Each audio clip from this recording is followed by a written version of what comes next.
Telangana secretariat భవనం ముందు ఆవిష్కరించబోతున్న రాజీవ్ గాంధీ విగ్రహాన్ని తొలగిస్తామని బీఆర్ఎస్ వర్కింగ్ ప్రెసిడెంట్ కేటీఆర్ చేసిన వ్యాఖ్యలపై కాంగ్రెస్ పార్టీ సీనియర్ నాయకులు విహెచ్ హనుమంతరావు మండిపడ్డారు. మీరు అసలు అధికారంలోకి వస్తే కదా ఏదైనా చేయటానికంటూ ఎద్దేవా చేశారు. విహెచ్ విదేశాల్లో ఉన్నత చదువు చదువుకున్నప్పటికీ కనీస జ్ఞానం లేదంటూ కేటీఆర్ మీద మండిపడ్డారు. విహెచ్ మీ తండ్రి కేసీఆర్కు రాజకీయ భిక్ష పెట్టిందే రాజీవ్ గాంధీ. అలాంటి మహోన్నత వ్యక్తి విగ్రహం సెక్రటరియట్ ముందు పెడితే తప్పేంటని ప్రశ్నించారు. బీఆర్ఎస్ ప్రజల విశ్వాసం కోల్పోయిందని, అసెంబ్లీ పార్లమెంట్ ఎన్నికల్లో తేలిపోయిందని, ఇక బీఆర్ఎస్ తెలంగాణలో ఇక ఉండదు, అధికారంలోకి రావటం కళ అంటూ మాట్లాడారు. విహెచ్ మీకు 10 ఏళ్ళు మీకు అవకాశం ఇచ్చిండ్రు, మీరు పెట్టలే. ఇవాళ మీకు ఆలోచన వస్తే వచ్చిండొచ్చు, కానీ మేము మీ విగ్రహాన్ని పక్కకు పెట్టలే, మీ విగ్రహం పెట్టలే. దానికి మేము కూడా ఇంటర్నేషనల్ ఎయిర్పోర్ట్ రాజీవ్ గాంధీ పేరు కూడా మారుస్తాం, ఆ విగ్రహంతో మేము పెడతామని.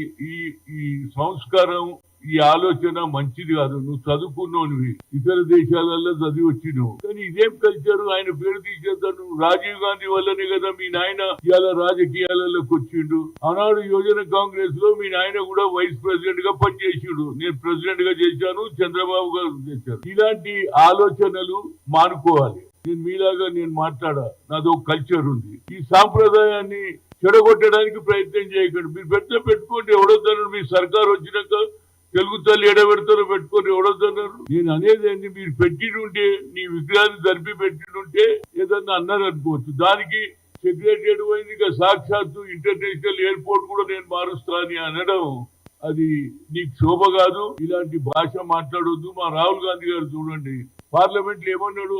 అనురాగ్ ఠాకూర్ అన్నాడు, కులం తెలుగు అన్నట్టు వాడు కులగానే ఎట్లా చేస్తాడని అన్నా. పార్లమెంట్ లో ఏమన్నాడు? నువ్వు ఏమన్నా అనుకో, కానీ నేను క్యాస్ట్ వైజ్ సెన్సస్ చేస్తా అన్నాడు. That is the culture of Congress. ఇప్పటికన్నా ఇలాంటి భాష మాట్లాడొద్దు. ఇలాంటి మాట్లాడడం వల్ల ప్రజలలో కూడా నీకున్న కొద్ది గొప్ప ఇమేజ్, ఇంతకుముందు నువ్వు మంత్రిగా ఉన్నా, పార్టీలో మొదటి స్థానంలో ఉన్నా, ఇలాంటి భాష మాట్లాడడం వల్ల నీకు నువ్వే తగ్గించుకున్నావు అవుతావు. ఇంకొకసారి రాజీవ్ గాంధీ గారి స్టాచ్యూను తీసేస్తామనడమో, లేకుంటే ఇంటర్నేషనల్ ఎయిర్పోర్ట్ పేరు తీసేస్తాం అనేది మానుకో. ఇది ఆల్రెడీ ప్రజలలో వచ్చింది. అది చేసేస్తే మీకే చెడ్డ పేరు వస్తుంది. అందులో త్యాగం చేసిండ్రా బాబు. ఈ భారతదేశంలో వాళ్ళ తల్లి ప్రాణాలు కోల్పోయింది, ఆయన ప్రాణాలు కోల్పోయినా, చచ్చిపోయిన పట్టుకొని ఆయన విగ్రహాలు నేను తీసేస్తా, అలా పేర్లు మార్చేస్తా అంటే నీకు చెడ్డ పేరు వస్తుంది.